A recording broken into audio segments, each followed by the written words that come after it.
Namaskar, warm greetings from DELNET Developing Library Network, New Delhi, India.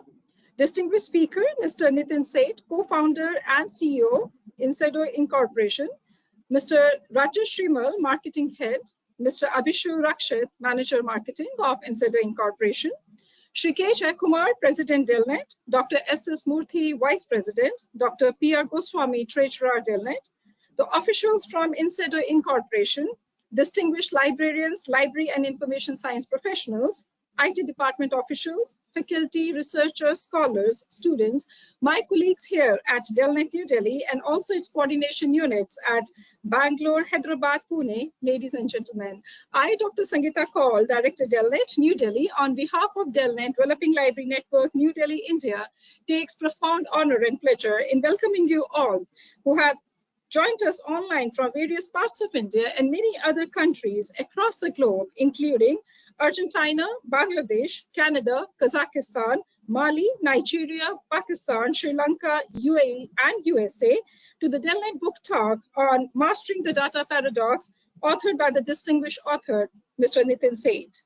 We are much grateful to each one of you for your very overwhelming response to today's program, as nearly 1,000 participants have registered for the session. At the very outset, on behalf of DELNET, we would like to express our warm, sincere gratitude to Mr. Nitin Seth for acceding to our request and for his intellectual presence with us today. Thank you so very much, Mr. Seth, for joining us from New Jersey, USA. We have greatly valued your gracious acceptance to our today's invite. Thank you so very much indeed. I have immense pleasure in introducing the esteemed speaker and the distinguished author, Mr. Nitin Seth, a renowned global leader, an entrepreneur, author, and speaker, who is the co-founder and CEO of Incedo Incorporation, a thriving technology services firm. With an extensive career spanning nearly 3 decades, Mr. Nitin has spearheaded transformative initiatives in business, digital, data, and AI for prominent global organizations. Notably, he served as a director of McKinsey Global Knowledge Center, India, held the role of managing director and country head at Fidelity International, India, and also served as CEO at Flipkart. In April 2021, Mr. Seth debuted into the literary world with The Winning in the Digital Age, a book that swiftly ascended to the national bestseller status, earning more than 5 prestigious business books awards.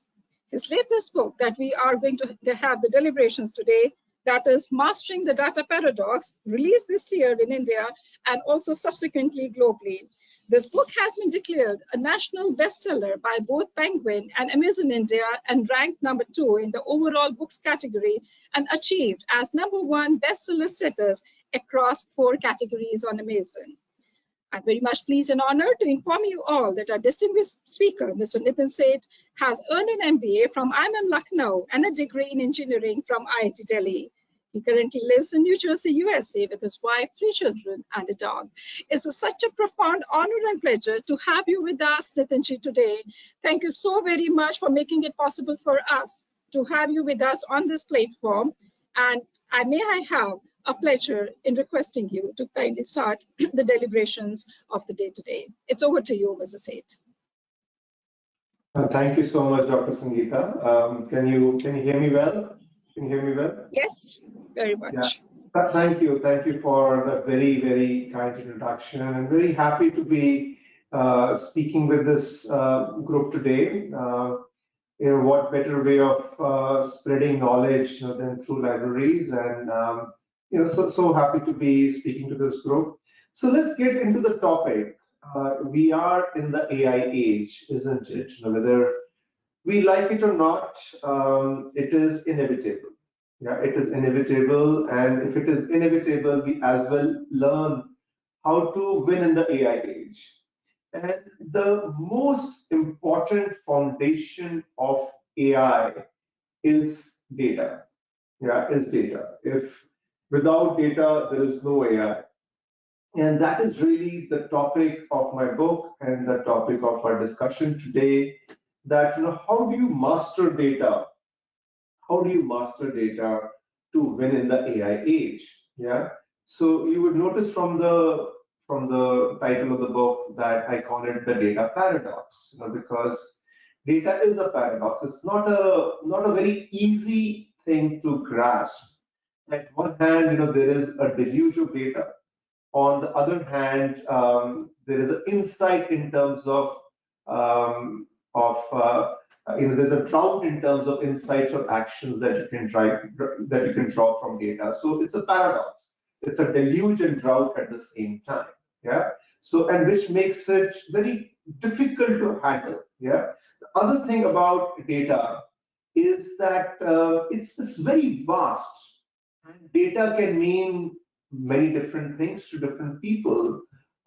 For some, data is about the underlying data infrastructure or technology. For some, it is about AI. Some it is about data science or analytics. For some, it is about insights or KPIs. For some, it is about stories. There are many different ways you can be looking at data. So, which reminds me of the story of six blind men and the elephant in the room. That I'm sure all of us have read about a story that somebody is looking at the tail and thinking that's a snake, at the trunk, and say, okay, this is a tree, whatever, but nobody's seeing the big picture. That is one of the fundamental problems with data. That data is a very complex topic. It is many things all at the same time. It's not easy to see it, and that is why I ventured to write this book. Yeah. Now, here are things that we will cover today. A lot of things. So I will go rather quickly.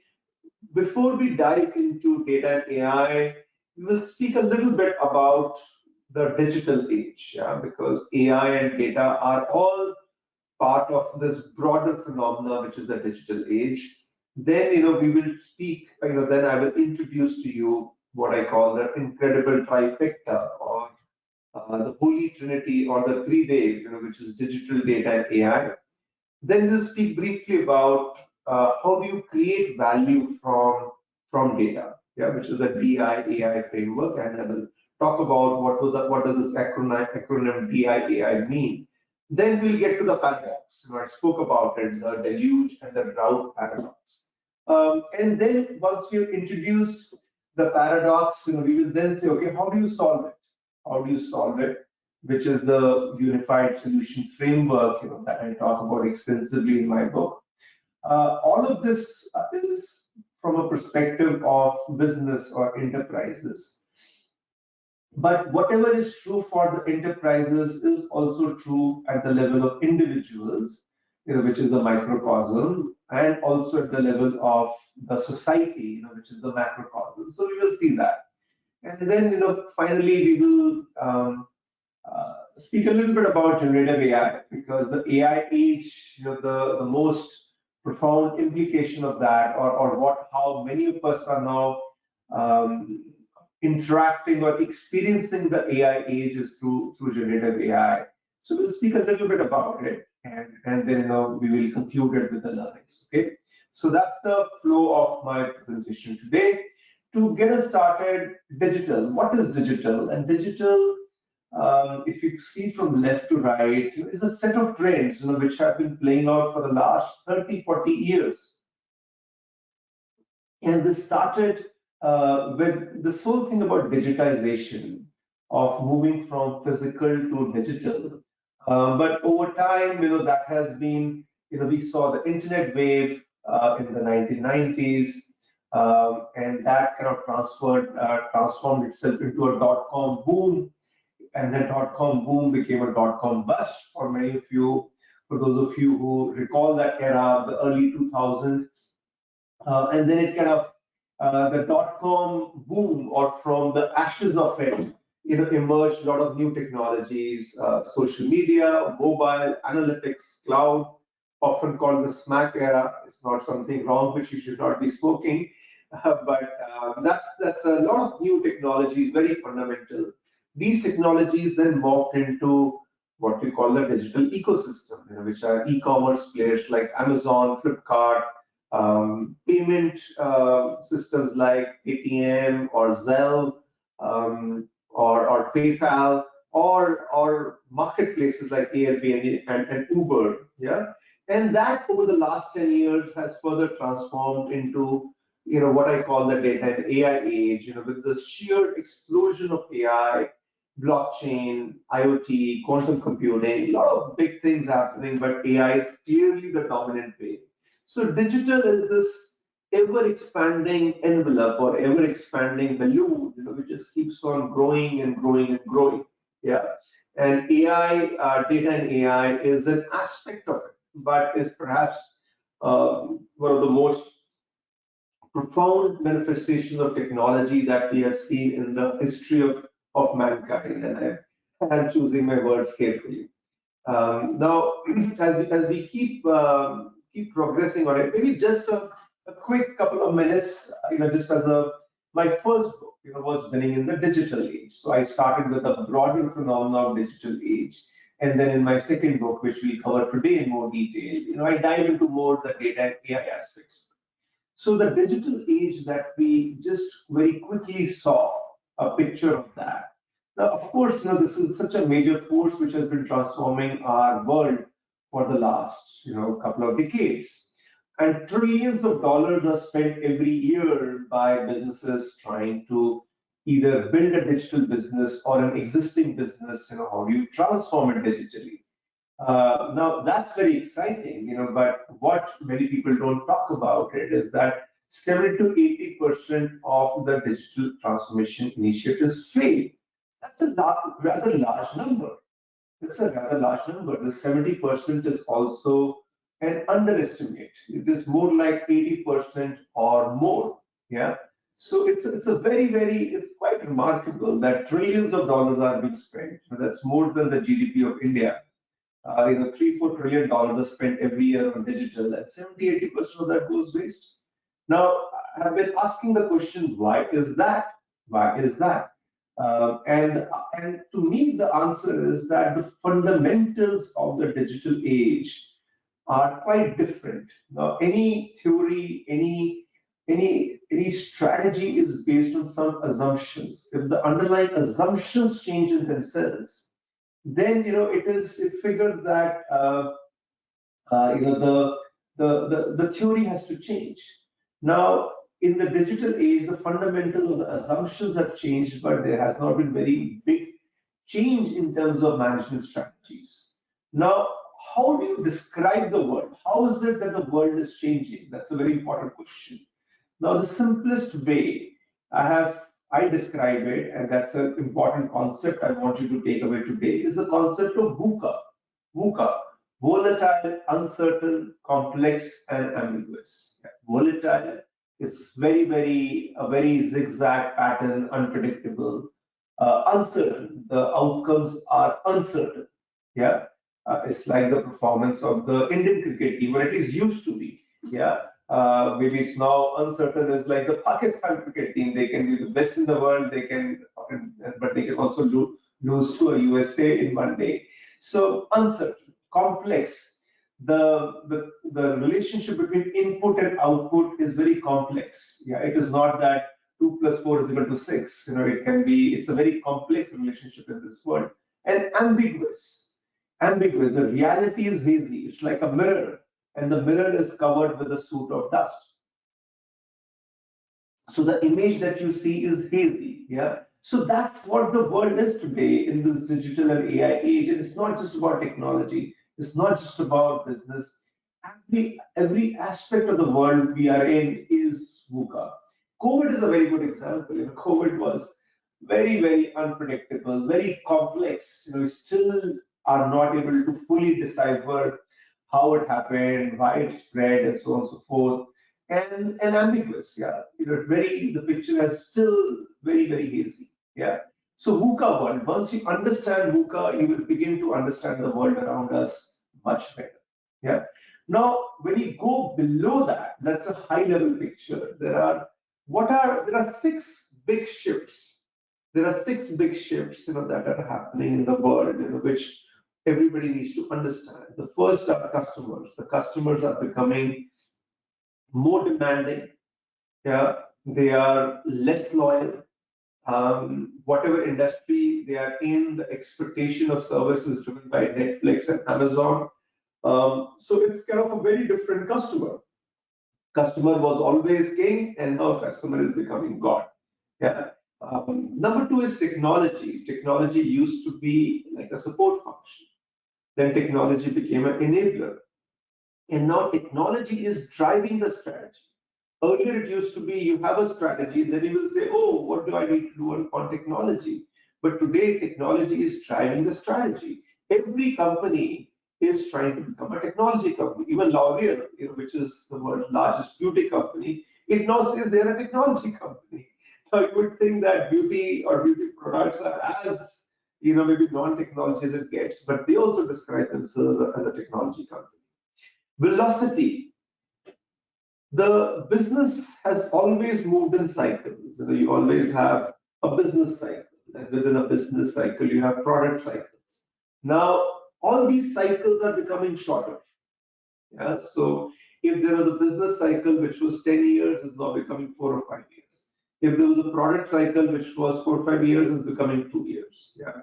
We can see it very simply in how quickly we change our mobile phones. Yeah, those product cycles are becoming smaller and smaller. Data, which is of course the hero of our story, and we'll talk a lot more about it. The data is exploding. The volume, velocity, variety of data is exploding, and it is changing. It is changing the way we look at business, and it is changing business rules. I'll give you an example. That marketing, those of you who are from the field of marketing or know something about it, one of the foundation of marketing is segmentation. Yeah. Now, in today's data-rich world, it maybe matters much less. So I'll give you an example that a couple of years back, I was talking to head of data science at one of the largest telecom companies in the US. I will not name the company. It's a huge company. And I asked this gentleman, hey, what is your segmentation strategy? And he said, Nitin, we have 140 million segments.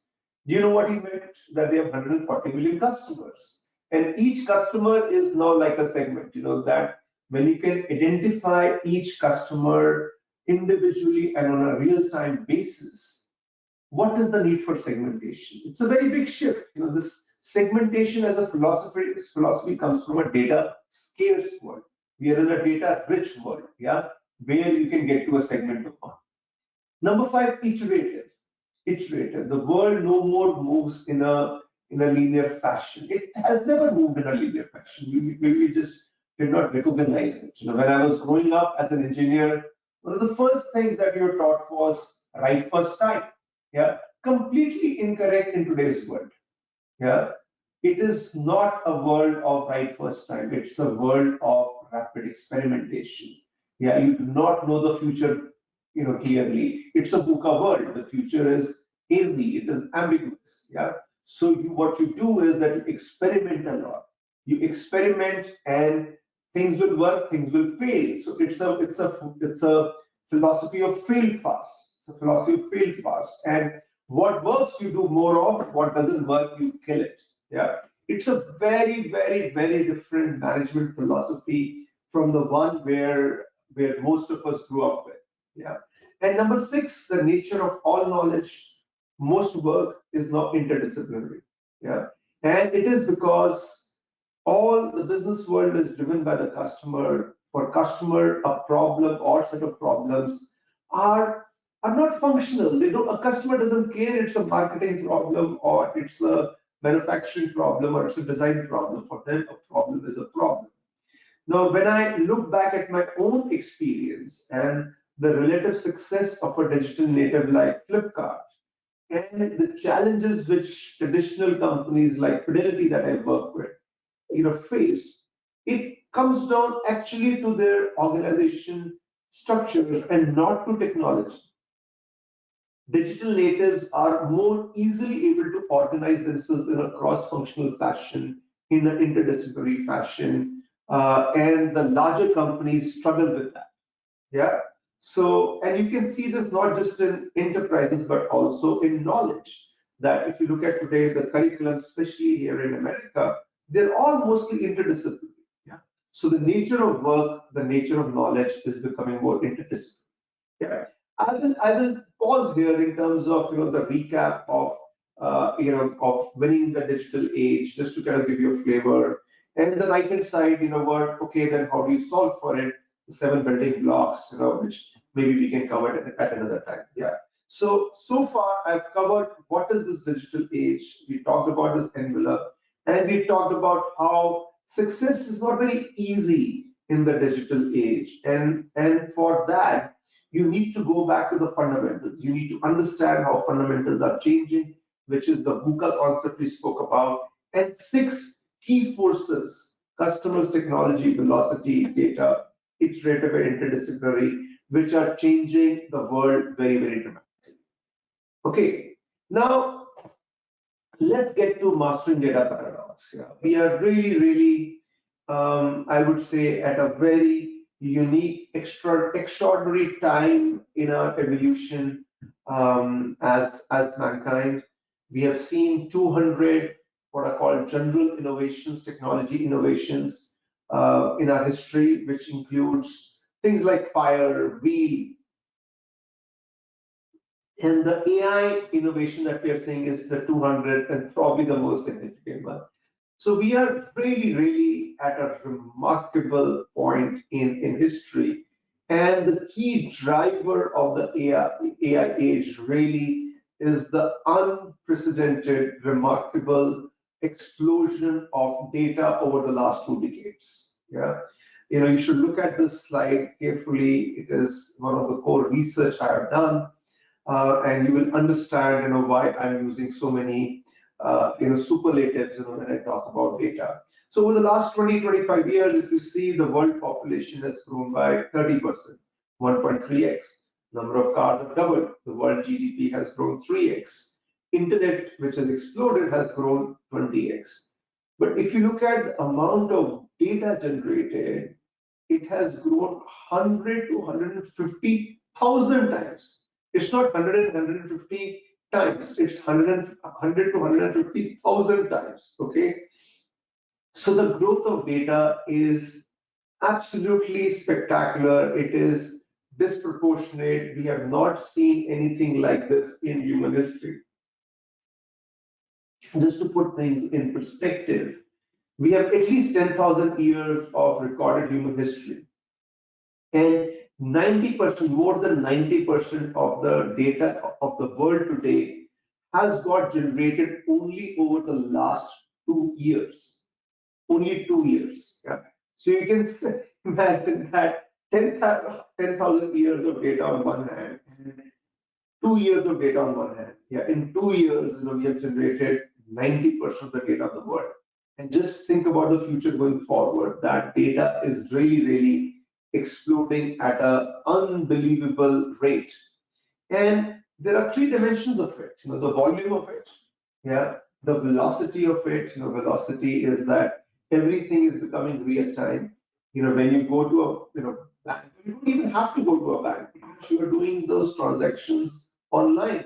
Just think back, 15, 20 years back. I remember, we used to have those paper passbooks, and we could go to the bank, stand in a line, get that passbook updated. It's such a different world today. And of course, the variety of data. That what is data? That variety is changing dramatically. Yeah, and data is really powering everything that we do. Yeah, and for that, we have to understand this three-way or the trifecta, which is data, digital, and AI. It's not very easy to differentiate or disaggregate these terms. I like to look at them together. They are all converging. They are both a cause and effect of each other. It's very interesting that if you look at everything digital, whether you go to an Amazon or Netflix, or a Uber or Ola or Airbnb or Oyo, whatever, that digital is being driven by data.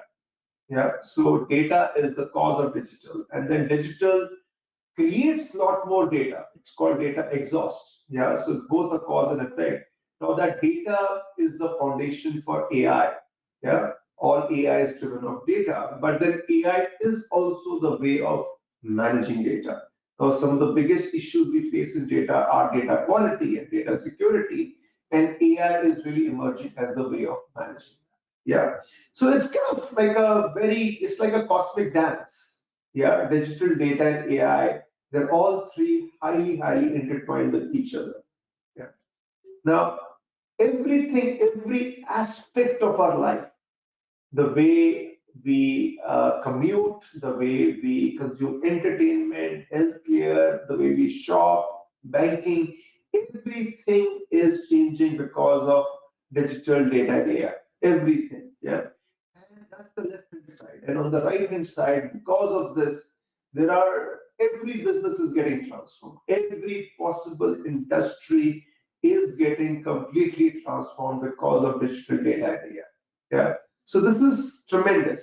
Yeah. But at the same time, um, companies don't always have a structured approach for unlocking the value of data.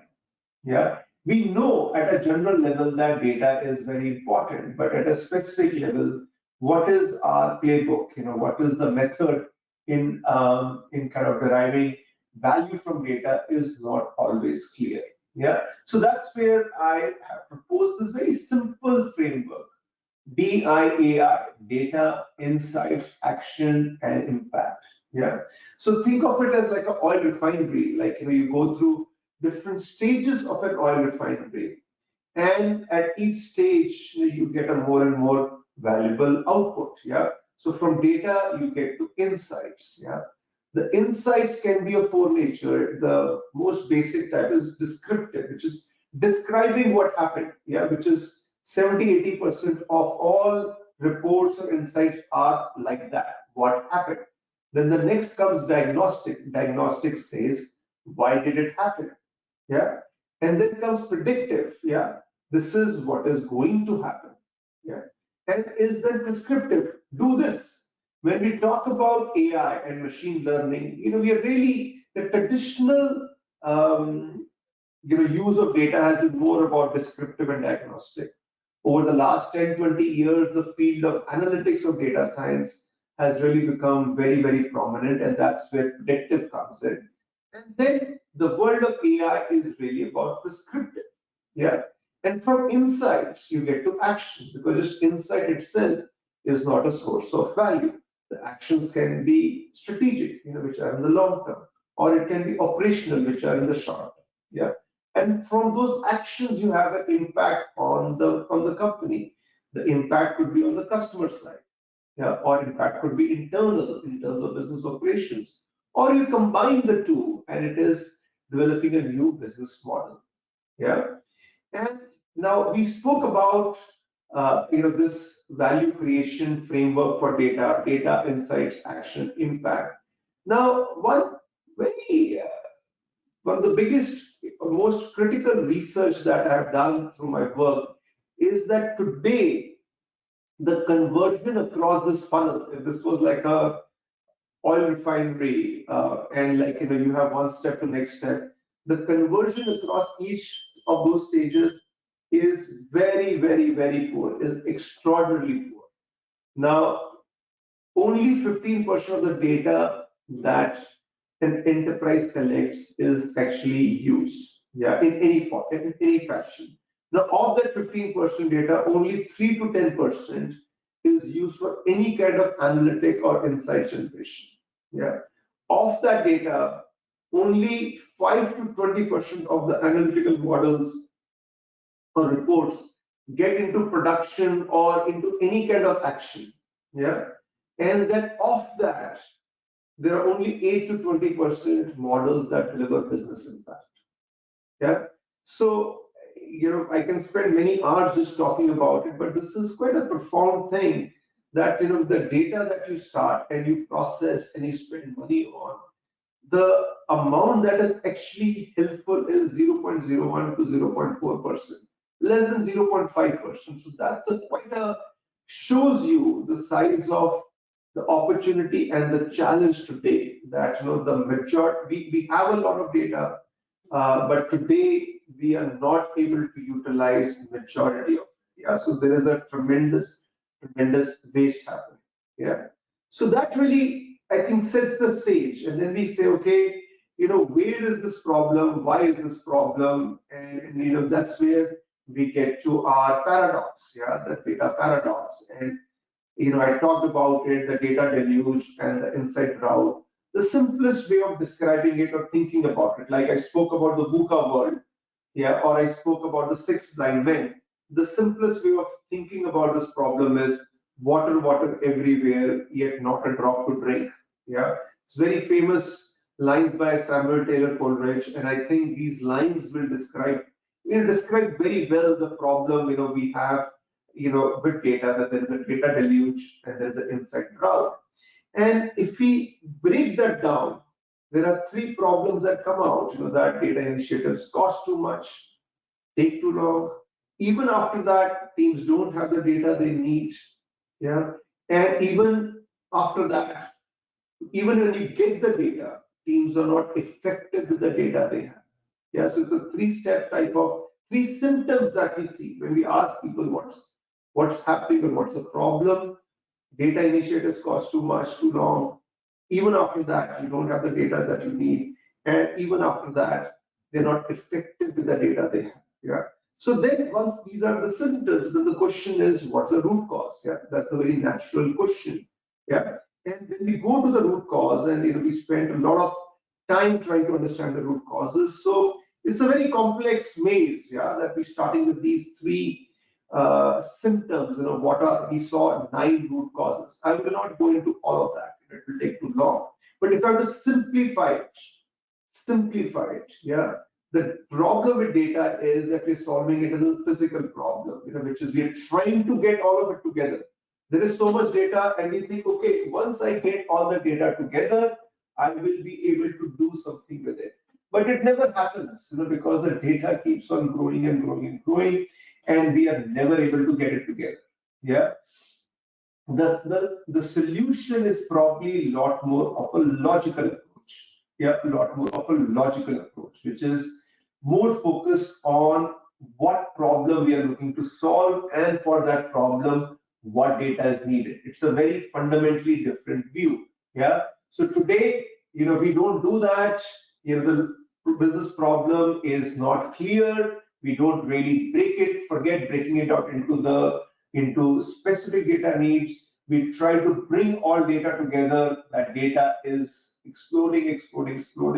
It becomes very difficult to bring it together, especially because data quality is a very big issue. It becomes garbage in, garbage out, and you spend a lot of time and money just trying to build this data infrastructure, and there are no clear outcomes, and then you get quite frustrated. Yeah. So this is the heart. I'm trying to oversimplify and describe to you. This is the heart of the problem that we face with data. So then there is, it kind of seems like crazy. There is so much happening in the data world, but how do you go about it? What do you do about it? Yeah, what's the method? And for that, I have developed this 13-point framework, the Unified Solution Framework, of how do you address this data paradox? Yeah, how do you address the data paradox? How do you move forward? So the first step,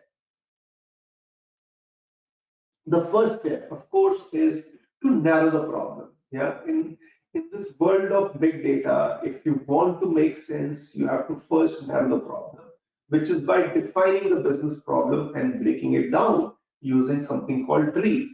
Yeah. Then comes the hero of the story, which is the data itself. There are 3 types of data that you have to really be very conscious of. The first is what's called multi-source data, that historically you may have looked at data from one or few sources. Now there's an opportunity of looking at data from multiple sources, because the more sources that you have, you are able to get a validation on the data. You are able to get better insights. You're able to cross-check things. Yeah. The next aspect of data is real time. It's a very big shift, that the world is moving from batch to real time, and all data is moving from batch to real time, and that's a very, very, has a lot of big implications on the technology stack. And then comes the notion of proprietary data, and especially for this group, I think this is a very important notion to think about. Now, most of the data today is what I call open source. It's available to anybody. Yeah, it's quite a there's an explosion of data, but most of the data is open source. Yeah, so then it begs the question that how do you differentiate? How do you differentiate? And that's where comes the concept of proprietary data. It's like a like a bowl of soup or dal or sambar. It's kind of like a little bit of that namak or masala which adds the flavor, and that's proprietary data. What is that sliver of data or insights which are really the source, which are proprietary to you and source of your competitive advantage? You have to be a lot more focused on that. Yeah. Then comes the technology infrastructure, what's often called a modern data stack. And this data is, given data is exploding, most of data is now moving to the cloud. It does not make sense to have data on-prem. It is because it will overflow. It is moving to the cloud. Yeah. Then we get to the core processes. Agility. We spoke about speed earlier. How do you move at speed? How do you move at speed while still kind of building the big picture? Then comes the notion of data democratization. Very important concept, and this group I'm sure knows understands it, but I'll just re-emphasize it. Look, historically data was scarce and it was a source of power. Yeah, that whoever had data had the power. Now data is exploding, so you can't control it. So as well, make it available to everybody. Yeah, and that is what is meant by data democratization. I think that's also one of the reasons I'm so hopeful about India's place in this AI age. We are fundamentally a democracy. Yeah, and the nature of data is democratization, and I think it is that's why it is such a big opportunity for India, because let's say China will always struggle to make full use of it. Yeah, because as a very control centric social order versus a more democratized social order, the explosion that we are seeing in the world of data is more aligned with democratization. Now, while we talk about democratization and the topic of the book is paradox, the paradox here is security. Yeah, you want to make data available to everybody, but there also becomes a question of security. And data security is probably the biggest threat to the data revolution. Yeah. Now, then we come to some of the softer aspects, which is the organizational alignment. Who owns the data? Who owns the data? Yeah. So just last week in San Francisco, I traveled in an autonomous car for the first time. It was like absolutely remarkable experience. Yeah, flawless. But it does beg a question that, okay, if there was an accident, who's liable? Yeah, who really owns it? And that's a very big question that is happening in this AI age. Who owns the data? Then there is the question of data culture. Culture is how you make things, how do you do things, how do you make decisions. While there is a lot of data overflowing in most organizations, you still have what I call the hippo effect, which is highest income paid person. Yeah, so it is the highest paid person whose decision or whose thought still drive the decisions. Yeah. So what is the use if you have so much data, if finally the decisions are going to be made by the hippo? Yeah. And then comes the question of the data talent. You need specialized talent to work on it.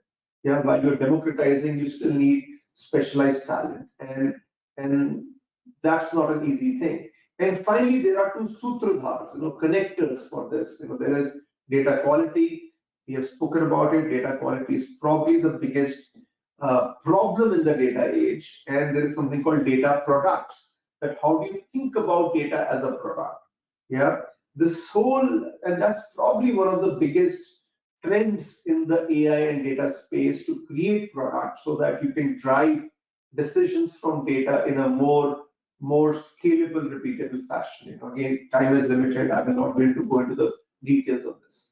So there is a lot that I've tried to pack in here, which is the 13-point framework. This is the framework which I have created, which is there in the book for really solving the data paradox. Now, very quickly, I will jump onto, we spoke about enterprises, and now the question is, can we apply these principles and insights to the individual and to the society as well? And the answer is yes. And I take inspiration, from a beautiful set of verses from the Yajurveda, which is Yatha Pinde Tatha Brahmande, Yatha Brahmande Tatha Pinde. As is the atom, so is the universe. As is the universe, so is the atom. Yeah, it's a great, great insight, which is there in our text. And let's see if we can apply it to the world of data. Yeah, that the things at the enterprise level, can we apply them to individuals, and then can we apply them to society? Let's look at the slide. Yeah, at the enterprise level, we saw there is a data deluge, but equally, there is, there is the hippo effect. Yeah. Similarly, at the individual level, there's a lot of data, yeah, that we have today for making decisions, but we're still driven by our gut, isn't it? Gut reaction, gut. At the enterprise level, we have a lot of multi-source data, yeah, but still there is a lot of value for proprietary data. It's a paradox. Similarly, at the individual level, there is a lot of information available today, but there is still huge value of wisdom, yeah. At enterprise level, there is both short-term decisions to be driven, long-term. Similarly, at the individual level, and Daniel Kahneman, very famous philosopher, economist, came up, with this, his famous book, Thinking Fast, Thinking Slow. There are system one decisions, which are the reflex decisions. There are system two, which need more time. And then is the whole concept of democratization that we talked about for enterprises, but the challenge of data security. Similarly, for individuals, data sharing is such an opportunity. When we go out to social media, we are sharing our data all the time. Yeah, isn't it? When you're on Facebook or Instagram, that's what we're doing. But there's also a need of data privacy. If data security is the biggest challenge for enterprises, data privacy is probably the biggest issue for individuals. And for enterprises, we talk about scaling up. Everything is about scaling up, but focus is also needed. And for individuals, there is the digital engagement at the same time. A digital detox is probably also becoming important. So I find it very beautiful that the set of paradoxes that we examined, for the enterprises, the very similar manifestation is there for individuals as well. Yeah. Maybe I'll just pick up one thread of digital data AI for individuals, which is this concept of hyper personalization. I think it's a it's something quite extraordinary that we are seeing, which is going to impact I think every aspect of human life and every industry. Now, if you think about how the mankind has progressed, yeah, we have moved, from personalization in the pre-industrial era, the craftsman era, to scale. The scale, the industrial revolution has all been about scale. But in that scale, personalization, it was a choice, personalization or scale. Very famously, Henry Ford said that any customer can have a car painted any color that he wants, so long as it is color black, isn't it? That statement became one of the very foundational statements of the industrial revolution or the manufacturing age. But today we are in a very different world. Trifecta is challenging this personalization or scale. Yeah, that today, when you go to Amazon or Netflix, you have something highly personalized and at infinite scale. Yeah. So this trifecta, digital data AI, is breaking this personalization or scale kind of choice and driving hyper personalization at scale. Now, this has already happened in industries like entertainment and e-commerce, but I believe every industry will go through similar change. And just think about it: industries like education, which you are a part of, or healthcare, as we apply the notion of hyper personalization, what a tremendous impact can happen. Yeah. Now let's kind of shift gears and move to the macro picture. Yeah. I believe data sharing can help solve some of the world's biggest problems. Yeah, and we saw it very realistically during COVID, isn't it? That the entire world collaborated to solve COVID and to develop new drugs, and we could not have come up with a solution so quickly to COVID without global collaboration. But as we think about global data collaboration, it's one of the biggest opportunities that we have, and a huge opportunity for India, by the way. We also, at the same time, have to be aware of this concept of data colonization. Data colonization, yeah. Now, if we see US has the big tech, India has the big data. Yeah, China is a world of its own. The most natural thing for the future of the world is for the tech in US and the data in India for that to come together. But it's a huge opportunity. But at the same time, we have to be careful that it doesn't become the next stage of colonization. Yeah.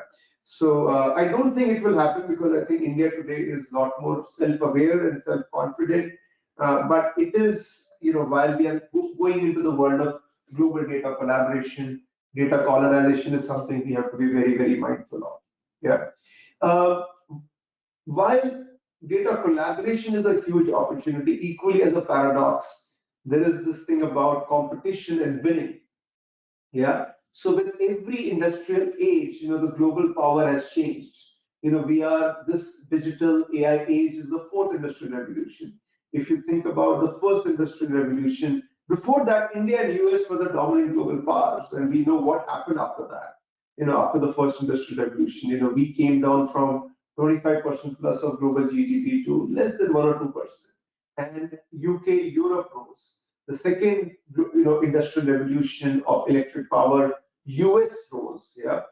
Third industrial revolution, which was the information age, Europe kind of went down. US became even more dominant. China started coming up. Now, if you look at history, it is quite logical that with the fourth industrial revolution, there will be a new winner. Yeah, maybe there is more than one winner. I don't know, and I think that is going to be a very interesting question. And I very strongly feel that AI and data is going to be at the heart of competitive advantage in this fourth industrial revolution, and India, has a very good chance of leveraging that, and I think that should be the mindset for everybody in India. Yeah, that how can data and AI be used as a source of competitive advantage? Yeah, so that's kind of we have covered this picture. We covered quite a bit about data and AI in a very short period of time. Maybe just to close, a couple of comments about generative AI.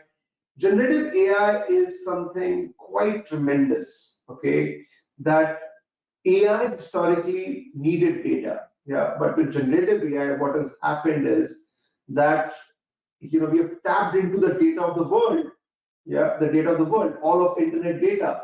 You can equate that to wisdom of crowds or universal consciousness, and that is an amazing thing. That's an amazing thing because we have generative AI is based on all of data, all of the existing data. You are able to do very rapid problem discovery. That's it's a great thing. But it has to be contextualized. That's not enough. You get a 40 to 60% answer. And that's where the enterprise data or the traditional AI comes in, yeah, which almost sits on top of generative AI. Yeah. And finally, it is the individual data, which will, once you bring that, you can drive hyper personalization. So AI, the world of AI is not one thing. Okay, it has got these three layers. It has got this macro layer, it has got this enterprise layer, and it has got the individual layer. Yeah, and there is work happening in all of those three layers. I think real magic will happen when these three layers come together: the macro, the enterprise, and the individual layer. They come together. Now, this modern view of data and AI, which is coming together, it's fascinating. As you can maybe see from some of my comments, that I'm also very influenced by Indian knowledge systems and Indian wisdom. Now, if you look at our Yoga Sutras and the construct of self that you see in the Yoga Sutra, it has a remarkable resemblance to the way the world of AI and data is emerging. That also is in multiple layers. And the Indian concept of self is multi-layered. At the bottom you have Buddhi, which is the cosmic intelligence. That's not specific to an individual. That's something which is pervasive, and that's how you appreciate beauty. Yeah, that's how a Siberian crane flies from Siberia to Bharatpur bird sanctuary. Nobody's taught them. It's a consciousness. Yeah, and then you have Aham, which is kind of like a meta form, and then you have Manas, which is a small mind, which is the I, me, myself. And it is now well proven in psychology that you get to highest level of performance when these three layers are aligned. When Roger Federer is playing beautiful tennis, he's not just playing for the manas. He's all of these three layers are getting connected, which is what we are seeing in the world of data and AI. And it is phenomenal that again we talk about cycles and iterative, that we are seeing great advances in the world of data and AI. But actually, if you go back thousands of years and some of the constructs that we see in our traditional knowledge systems, they actually talk about very similar things. So that's quite fascinating. Just to kind of bring it together, many paradoxes that we talked about in our conversation, which are there in the book, and that's I think a very fascinating way of framing it. Yeah, 10 key learnings. Treat data not as a source of, not just as an input, but as a source of value. Start with the end in mind, the outcome at first. Product thinking, we were not able to speak much about it, but this is a very key thing. Agile two-speed approach, focus on short term while building long-term capabilities. Be AI first in solving for any data problem you're dealing with. Democratize access to data. Democratization is a huge point. Balance democratization and data security and privacy. Leverage AI to deliver hyper personalization at scale. Collaborate to win by solving complex problems. Yet, there is the contra point as well. Seek to gain competitive advantage with data. And the final point I would make, and which I think was not something I started my journey with, but as I spent 3 years writing this book, I think what came out for me was life is data, data is life. Yeah, the principles of data are also the principles of life. The principles of life are also the principles of data. And just five very simple concepts to leave you with, which are relevant for data, which are relevant for life. Do not avoid a technology wave whose time has come. Make it your friend. That's true for the AI age. Uh, Master the paradoxes to finding the right balance. True for data, true in life. Start with the end in mind, but be open to change. Less is more. Yeah, we saw in data that how this big data or data deluge itself is a problem. Yeah, the same is also true in our life. Yeah, that there is so much to be done, to be bought, to be experienced, to be consumed, but that can also make us go crazy. Less is more. And then finally, as is the microcosm, so is the macrocosm. Yatha pinde tatha brahmande. So friends, this was a bit of a rush, but hopefully, I've tried to share a lot through this, but let me pause now. Yeah, and would love to hear your questions and have a bit of a Q&A. Sangeeta ji, back to you.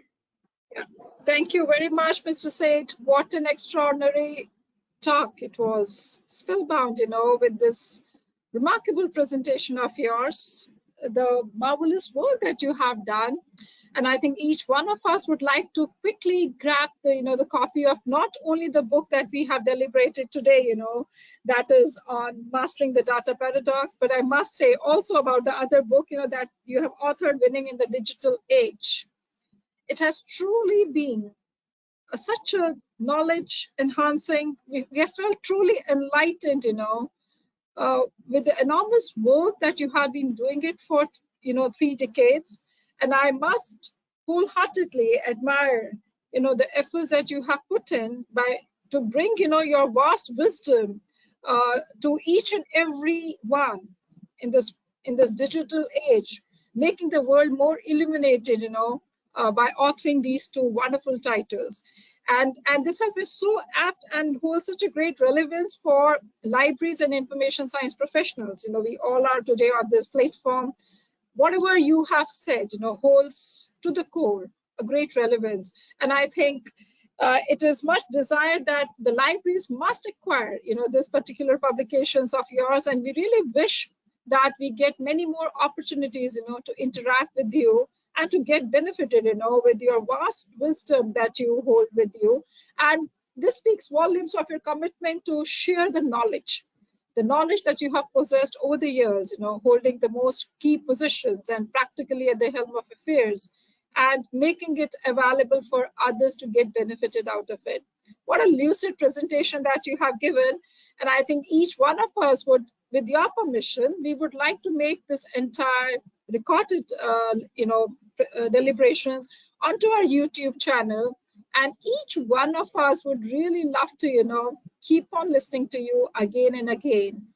And this has been truly a memorable and enriching experience, that you have given it to us.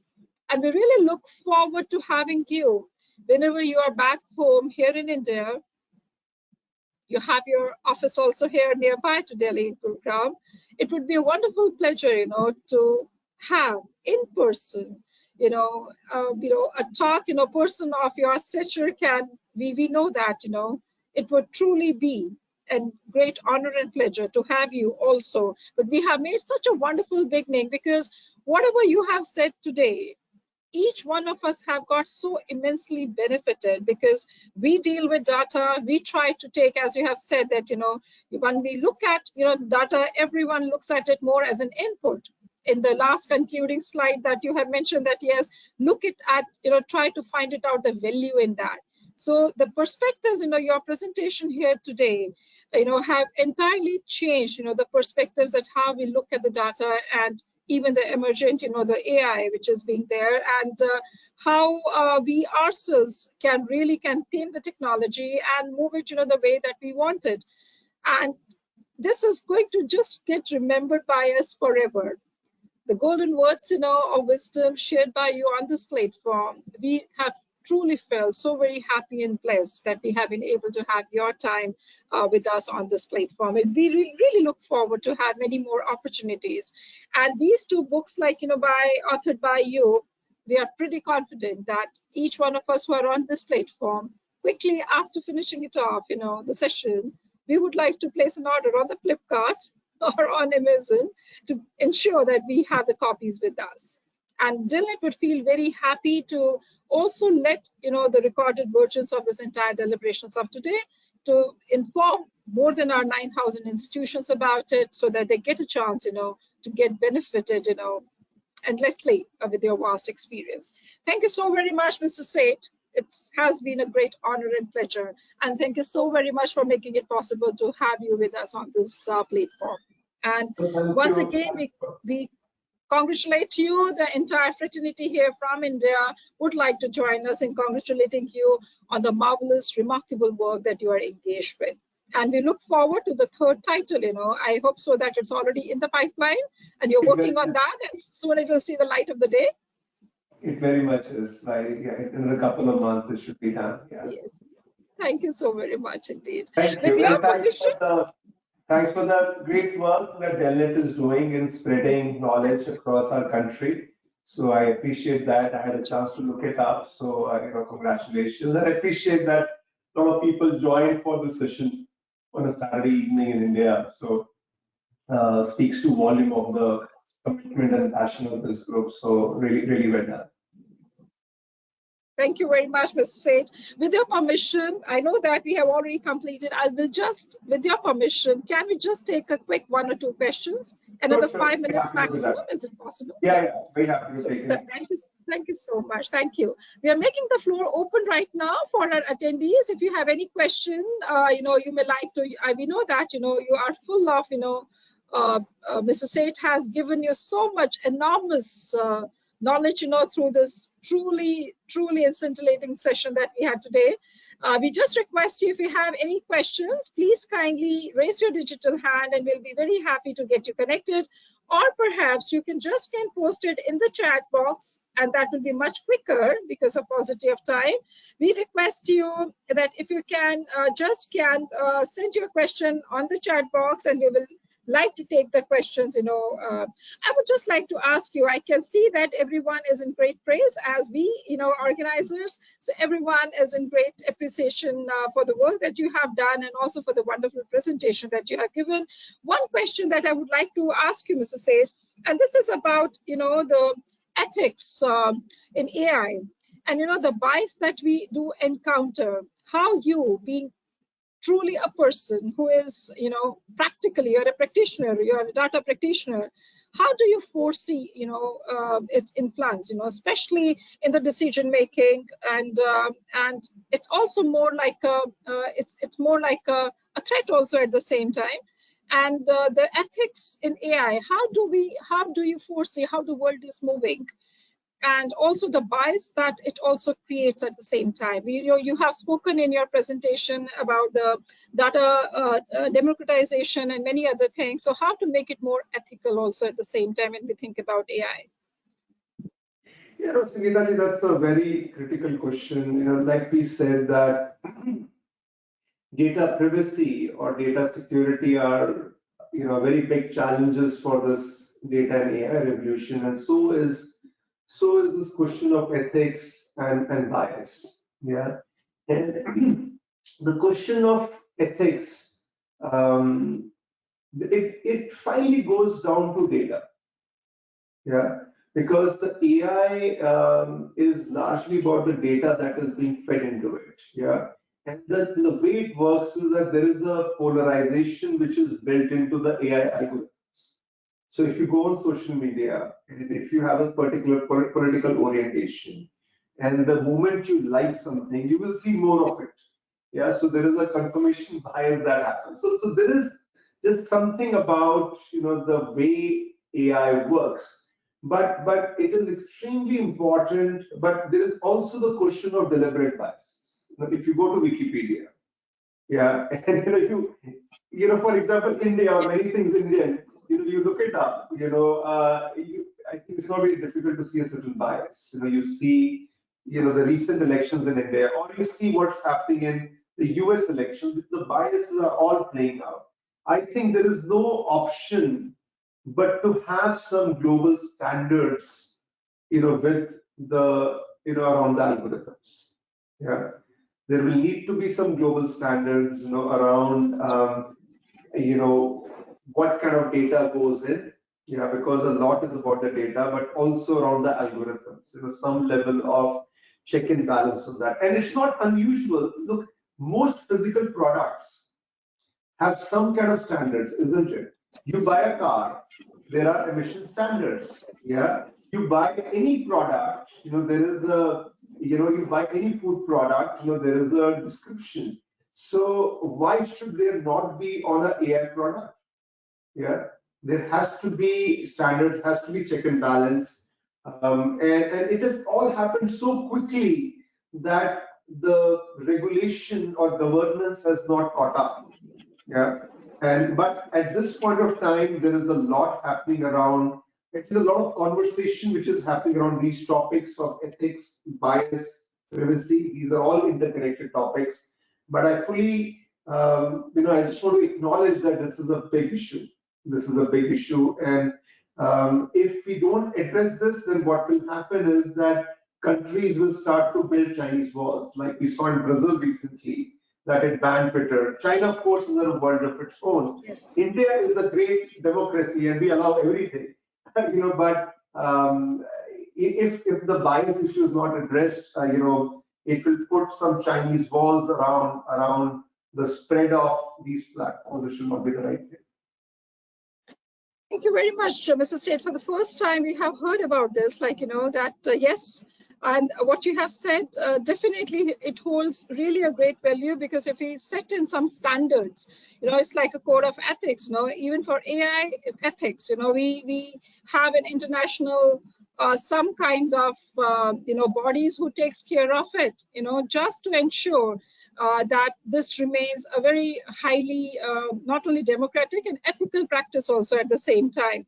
And everyone should be, it's like creating no kind of disparity in its applicability. And this is I think you as a person who holds such a great experience, I think you should try to also write maybe as a white paper on this, as a white paper coming from Incedo Incorporation, wherein you make, because you have seen, and that, and you are so futuristic and visionary in your thought, that how the world is going to move, how this technology is going to take the world along. So I think that would be really a great contribution, yet another contribution of yours, to the world of technology and to the world which belongs to everyone. If some more thought can get into and let the people, get benefited, with your experience. Such a great pleasure, Mr. Seth. We cannot really thank you enough. It has truly been such a wonderful evening, and we have truly felt so enlightened, with your extraordinary presentation and the marvelous work that you are, putting in Incedo to the profession as such, and also making everyone to get benefited. That we wholeheartedly we admire and appreciate that. As a token of our very warm, sincere appreciation, may we have the pleasure of requesting you a small memento given with a great sense of, admiration for the extraordinary work, the amazing work that you are engaged with. And we are going to send it across to you at the New Jersey address. And I'm going to request our colleagues here at Incedo to let us have that address. And we'll be really happy. You have shown the elephant, and then this is the jewel-studded one, which is going to come, and we'll be very happy, delighted if it takes a position at your web desk at the New Jersey. So thank you so very much, Mr. Seth, once again. And I also would like to take this opportunity to thank the wonderful colleagues here at Incedo, and must truly appreciate, their very proactive support in making it possible for us to have you on this platform, and also making it possible for us to organize a session. Mr. Abhishu Rakshit and also Mr. Raja Shrimal, who have been very, very supportive, in ensuring that we are able to have this session here today. Thank you so very much, Mr. Seth, and we would also like to thank all our colleagues, who have been able to join us from different nooks and parts, not only of India, but also, yes, indeed, from many other countries. We have greatly appreciated and valued your presence here. We really look forward, Mr. Seth, to have you in person sometime, whenever. So in your itinerary, please do kindly keep it that we would be very delighted and happy to have your session in person. So we have made a beginning today, by having this virtual meet, but we really look forward to having you here whenever you're coming and to get benefited. And we really wish and desire that, you keep on writing, and let you keep on, illuminate the path of the ignorant minds, the people who really are looking for, more light, and to get really enriched with the knowledge. And you are truly, in fact, we have truly admired your, the relations that you have mentioned, in fact, in your presentation. Each one of us are definitely going to view this recording again and again, and would also love to share it with others, so that they get immensely benefited with your contributions. Marvelous contributions. May God bless you, and you keep on, spreading this light into the lives of others, Mr. Seth. We have greatly admired and grateful to you for your very, very gracious presence with us this evening, and a very warm morning, to you. And thank you very much for being there. We are really going to remember it forever. Your presence with us. Thank you so very much indeed. Thank you, Mr. Seth. Thank you very much. Thank you so much. Thank you indeed, and thank you very much all our colleagues who have been able to join us. This is just quickly to mention that the entire deliberations of today's session will be made live, on the YouTube channel of DELNET by Monday. Also to mention that in yet another 1 hour's time, you will be receiving the certificate of participation, special certificate of appreciation by DELNET, that you will be receiving it from us. We really look forward to having you back again in the future webinars of DELNET, and we have truly appreciated your being there with us. So thank you very much, and would like to once again thank Mr. Abhishu Rakshit, and also Mr. Rajesh Sharma for making it possible for us to have Mr. Nitin Seth with us this evening. Thank you very much, one and all. God bless you. Have a very good evening, and we look forward to having you back again sometime soon again. Thank you so very much. Thank you. Thank you very much.